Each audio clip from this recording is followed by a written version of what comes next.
Assalamualaikum warahmatullahi wabarakatuh. Perkenalkan, nama saya Mutiara dari kelas 11 MIPA 1. Nah, di sini saya akan menyampaikan materi dakwah saya mengenai keutamaan menuntut ilmu. Alhamdulillah, wassalatu wassalamu ala rasulillah, Sayyidina wa maulana Muhammadin Abdillahi amma ba'du.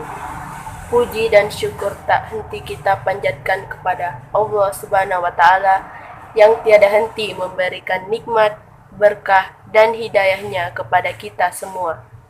Karena nikmat dan hidayah dari Allah berupa keimanan dan keislamanlah yang membuat kita tetap kokoh berjalan di atas jalan Allah. Dan nikmat kesehatan dan kesempatan dari Allah pula sehingga saya bisa menyampaikan materi dakwah saya mengenai keutamaan menuntut ilmu. Salawat dan salam semoga tetap tercurah kepada junjungan kita Nabi Muhammad Sallallahu Alaihi Wasallam yang diutus oleh Allah Subhanahu Wa Taala ke muka bumi ini sebagai rahmatan lil alamin, yang telah menggempur kesesatan dan mengibarkan panji-panji kebenaran serta memperjuangkan Islam hingga sampai kepada kita sebagai rahmat tak terperi dari Allah Subhanahu wa Ta'ala. Saya saat ini akan membahas tema mengenai keutamaan menuntut ilmu. Kita lahir di bumi ini dalam keadaan tak berilmu. Oleh karena itu, setiap orang tua wajib mendidik dan mengajarkan ilmu pengetahuan kepada anaknya. Karena manusia lahir ke dunia dalam keadaan tak berilmu, maka Allah Subhanahu wa Ta'ala memerintahkan kepada semua manusia, terutama umat Islam, untuk belajar atau menuntut ilmu sebagai bekal untuk menjalani hidup. Hal ini sesuai dengan sabda Rasul. Belajarlah karena seseorang tidak dilahirkan dalam keadaan pandai. Dan pemilik ilmu itu tidak sama dengan orang yang bodoh. Dalam pandangan Islam, ilmu adalah sesuatu yang tergolong suci.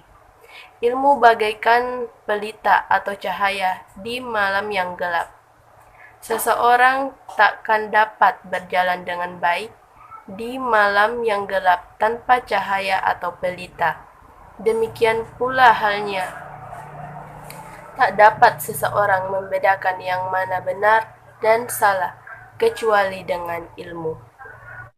Mengenai perintah menuntut ilmu, Allah Subhanahu wa Ta'ala memerintahkan secara tersirat dalam wahyu pertama yang diturunkan kepada Nabi Muhammad Sallallahu Alaihi Wasallam. Quran Surah Al-Alaq ayat 1-5, yang artinya, bacalah dengan menyebut nama Tuhanmu yang menciptakan. Dia telah menciptakan manusia dari segumpal darah. Bacalah, dan Tuhanmulah yang maha pemurah, yang mengajar manusia dengan perantara kalam.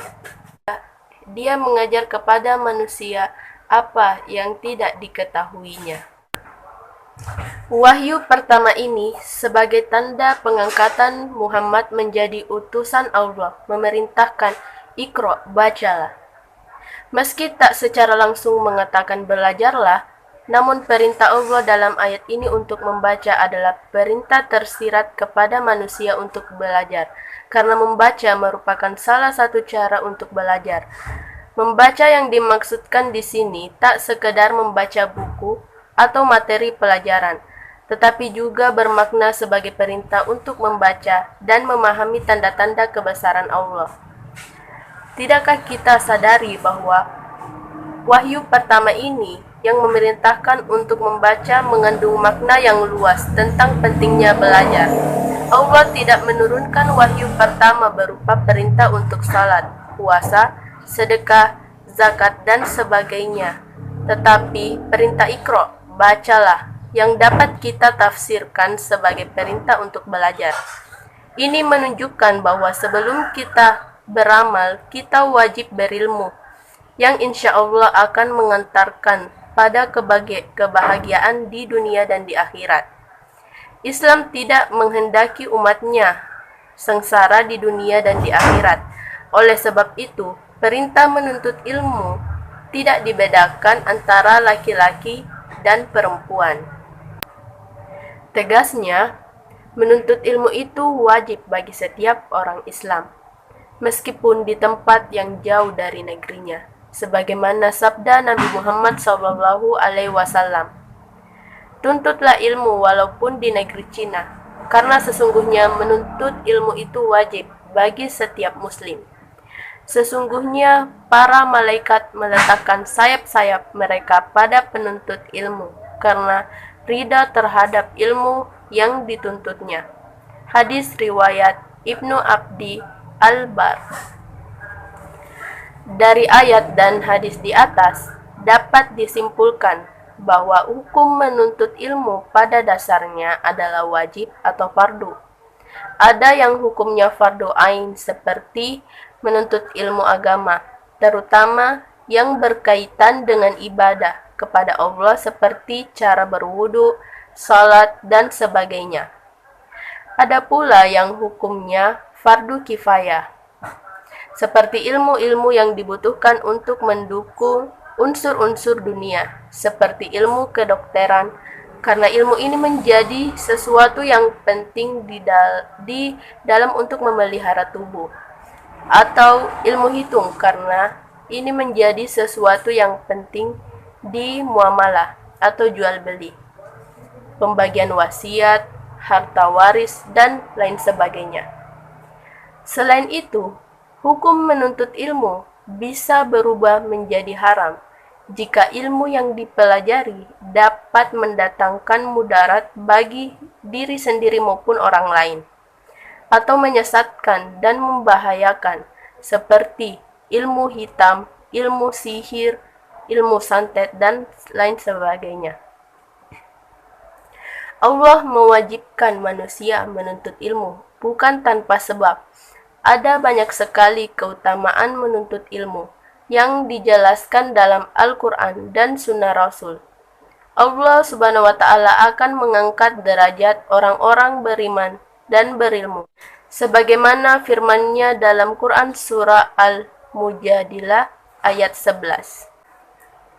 Yadfa'illahu allazina amanu minkum wallazina utul ilma darajah, yang artinya, niscaya Allah akan meninggikan orang-orang yang beriman di antara kalian dan orang-orang yang diberi ilmu agama beberapa derajat. Al-Majadilah ayat 11. Ditinggikannya derajat dengan beberapa derajat, ini menunjukkan atas besarnya keutamaan, dan ketinggian di sini mencakup ketinggian maknawiyah di dunia dengan tingginya kedudukan dan bagusnya suara. Artinya dibicarakan orang dengan kebaikan. Dan mencakup pula ketinggian hisyah atau yang dirasakan oleh tubuh dan panca indera di akhirat dengan tingginya kedudukan di jannah. Salah satu hal lagi yang harus diketahui, bahwa orang yang berilmu memiliki pendirian yang teguh, tidak mudah terombang-ambing, serta tidak mudah tergoda oleh bujukan syaitan. Bahkan dalam sabdanya Rasulullah menyebutkan bahwa seseorang yang alim lebih sulit digoda oleh syaitan daripada 1000 ahli ibadah yang tidak berilmu. Hadis riwayat Tirmizi. Selanjutnya, yang tak kalah pentingnya untuk direnungkan adalah bahwa pada suatu saat nanti yang kita tak ketahui kapan datangnya, entah hari ini, esok, lusa, atau kapan saja, Allah berkehendak malaikat maut akan datang menjemput kita untuk menjalani kehidupan lain di alam berbeda. Ketika masa itu tiba, tak ada lagi yang dapat kita lakukan untuk menambah isi pundi-pundi pahala kita. Terputuslah kita dari kehidupan dunia, kecuali 3 hal, yaitu sedekah jariyah, ilmu yang bermanfaat, serta anak soleh yang selalu mendoakan, sebagaimana sabda Rasul yang artinya, apabila seorang keturunan Adam meninggal dunia, maka terputuslah amalnya kecuali 3 hal, yaitu sedekah jariah atau ilmu yang bermanfaat, atau seorang anak salih yang mendoakannya. Hadis riwayat Muslim.